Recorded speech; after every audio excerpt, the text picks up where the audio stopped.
Hello friends, this is Anupriya and welcome to my YouTube channel. आज हम बात करने वाले हैं बुंदेलखंड रीजन के बारे में। तो आपने बहुत बार बुंदेलखंड रीजन नाम सुना होगा, तो आपको ये लगा होगा कि बुंदेलखंड कोई जिला है या फिर ये कोई प्लेस है।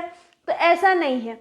बुंदेलखंड एक रीजन है, एक एरिया है यूपी और मध्य प्रदेश का, जिसे बुंदेलखंड कहा जाता है, जिसमें 13 डिस्ट्रिक्ट आते हैं। ठीक है, ये यूपी के दक्षिण पार्ट में है, जिसमें कि 13 डिस्ट्रिक्ट आते हैं, जिसमें कि 7 यूपी के डिस्ट्रिक्ट होते हैं और 6 मध्य प्रदेश के डिस्ट्रिक्ट होते हैं। मैं फिर से बोल दूं, बुंदेलखंड एक एरिया है, एक रीजन है, जिसमें जो कि यूपी का मतलब उत्तर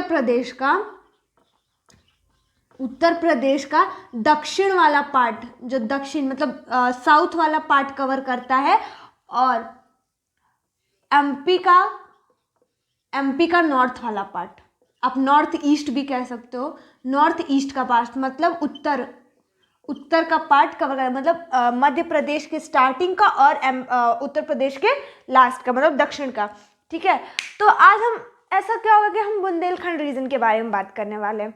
तो बुंदेलखंड रीजन एक काफ़ी इंटरेस्टिंग टॉपिक है और काफ़ी इंटरेस्टिंग आप बना सकते हैं इसको, इसके बारे में जान के, क्योंकि आपको पता है हमारा जो बुंदेलखंड है वो हमारे यूपी और एमपी दोनों में आता है। बुंदेलखंड एक ऐसा रीजन है जिसमें कि काफ़ी ज़्यादा अकाल पड़ता है। ठीक है, यहाँ पे बहुत ज़्यादा मतलब सूखा है, अकाल सूखा आप बोल सकते हैं।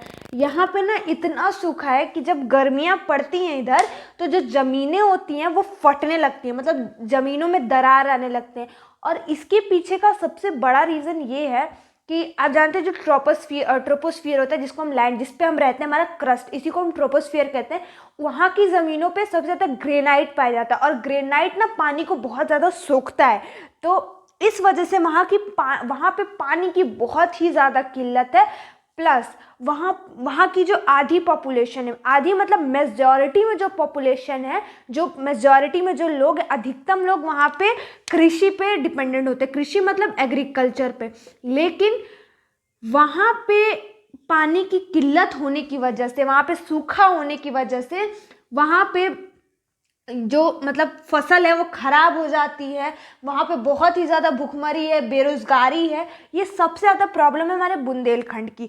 और इन्हीं सब प्रॉब्लम्स की वजह से, कोई और प्रॉब्लम्स तो है, प्लस उन पे हमारी जो गवर्नमेंट है वो ध्यान नहीं दे रही थी इन प्रॉब्लम्स पे, जिसकी वजह से जो बुंदेलखंड के लोग थे वो एक रिबेलियस, मैं आपको बता दूं, एक नए राज्य की मांग करने लगे थे, ताकि हम पे लोग ध्यान दें, हम भी। क्योंकि आपको पता है हमारा जो यूपी और एमपी दोनों ही बहुत बड़े बड़े स्टेट्स हैं। ठीक है, इसकी वजह से बुंदेलखंड का जो रीजन है उस पर लोग ध्यान नहीं दे पा रहे थे, या फिर उस पर सरकार का ध्यान नहीं जा रहा था वहाँ के डेवलपमेंट के लिए। लेकिन वहाँ के लोग इस चीज़ से काफ़ी ज़्यादा परेशान थे, इसीलिए वो लोग धरना देने लगे या फिर प्रोटेस्ट करने लगे, इसके आगे अपनी मांग करने लगे, जिसकी वजह से वो ये मांग करने लगे कि उनको एक अलग राज्य दे दिया जाए, मतलब जो बुंदेलखंड का जितना पार्ट है उसको एक राज्य बना दिया जाए।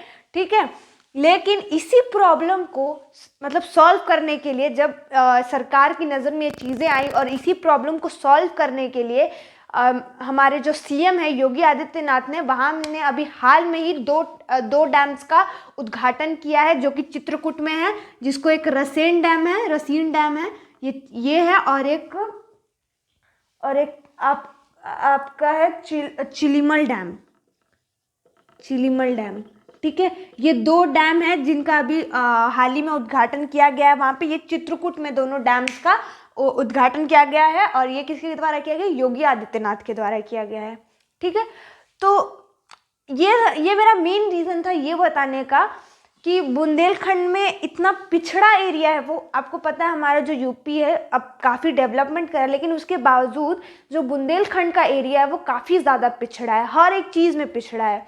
ठीक है, इसीलिए मैं आज उसके बारे में डिस्कस कर रही हूँ। और अब हम थोड़ा बात करते हैं इसके हिस्ट्री के बारे में, कि इसका इतिहास क्या था।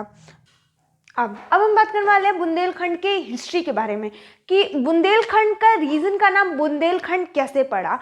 तो बुंदेलखंड जो एरिया है वहाँ के राजा थे, सबसे पहले राजा थे, उनका नाम है महाराजा छत्रसाल, महाराजा छत्रसाल। ठीक है, ये बुंदेलखंड के पहले राजा थे, बुंदेलखंड रीजन के पहले राजा थे। ठीक है, जिनका जन्म 1649 में हुआ था। ठीक है, 1649 में हुआ था, 1649 AD। ठीक है, फिर उसके बाद बहुत सारे राजा आए। ये बुंदेलखंड अस्तित्व में तब आया जब राजपूतों ने ये जो बुंदेलखंड वाला एरिया है वो चंदेल वंश से जीत लिया था। जब उन्होंने ये एरिया चंदेल वंश से जीत लिया, तब उन्होंने इस रीजन का नाम रखा बुंदेलखंड, और बुंदेलखंड की राजधानी रखी उन्होंने बुंदेल। ठीक है, जिसकी वजह से उस एरिया का नाम बुंदेलखंड पड़ गया। ठीक है, ये मिड आप मेडिवल की बोल सकते हैं, मेडिवल टाइम की, मेडिवल पीरियड की बात है ये। ठीक है, तब जाके ये जो बुंदेलखंड रीजन है वो अस्तित्व में आया। और यहाँ पे अगर आप कभी जाएंगे तो यहाँ पे बहुत सारे फोर्ट्स अभी आपको देखने को मिलेंगे, काफ़ी इंटरेस्टिंग जगह है। लेकिन हाँ, जो इसकी प्रॉब्लम है, अब हमारी गवर्नमेंट ये सॉल्व करने की कोशिश कर रही है। तो अब मैं लास्ट में आपको बता दूं कि इसमें कौन कौन से स्टेट्स, मतलब कौन कौन से ज़िले आते हैं। तो मैंने आपको स्टार्टिंग में बताया था कि यूपी के इसमें 7 ज़िले आते हैं, यूपी के 7 डिस्ट्रिक्ट्स आते हैं, और हमारे एमपी के 6 डिस्ट्रिक्ट आते हैं। कुल मिला के इस बुंदेलखंड रीजन में आपके 13 डिस्ट्रिक्ट हैं। ठीक है, कुल मिला के 13 डिस्ट्रिक्ट आते हैं हमारे बुंदेलखंड रीजन में। तो यूपी में कौन कौन से डिस्ट्रिक्ट आते हैं? झांसी, ललितपुर, हमीरपुर, आपका बांदा, चित्रकूट और महोबा और आपका जालौन। ठीक है, ये हमारे 7 डिस्ट्रिक्ट आते हैं हमारे यूपी स्टेट में। और मध्य प्रदेश की बात करें तो मध्य प्रदेश में आते हैं हमारा सागर, दामोह और दतिया, पन्ना, टीकमगढ़ और छतरपुर। ये 6 ज़िले आते हैं हमारे एमपी डिस्ट्रिक्ट, मतलब एमपी स्टेट से। ठीक है, तो ये कुल हमारे डिस्ट्रिक्ट के नेम हैं जो कि हमारे इस रीजन में आते हैं। और लास्ट में मैं आपको ये दिखा दूँ मैप में। ठीक है, तो इस मैप में मैं आपको शो कर दे रही हूँ, इस ब्लैक मार्कर से मैं कर रही हूँ। इधर है हमारा चित्रकूट से बांदा होते हुए, बांदा से हमीरपुर, हमीरपुर से मतलब हमीरपुर, फिर उसके बाद इधर डबरा मध्य प्रदेश में एंट्री हो जाती है, डबरा, दतिया, झांसी, ललितपुर। ठीक है, फिर उसके बाद इधर आते नीचे आते तो फिर हमारे यहाँ बांदा रहता है, फिर दामोह। ठीक है, फिर उसके बाद हमारा ये पन्ना है। ठीक है, और फिर यहाँ मैच जाता है। जो इतना रीजन है यही हमारा इसी को हम बोलते हैं क्या बोलते हैं? बुंदेलखंड। ठीक है, बुंदेलखंड, इसी रीजन को हम बुंदेलखंड कहते हैं। ठीक है, यही जो रीजन है, ठीक है, इसी को हम बुंदेलखंड कहते हैं। एक बार सेंटर में करके देख लीजिए, कैमरे पे मैं ला दूँ, ये रीजन को हम बुंदेलखंड कहते हैं। ठीक है, तो आई होप आपको इतना समझ में आ गया होगा। So thank you for watching my video. तो अगर आपको मेरी वीडियो अच्छी लगी हो तो मेरी वीडियो को लाइक करें, मेरे चैनल को सब्सक्राइब करें और मुझे ऐसे ही देखते रहें।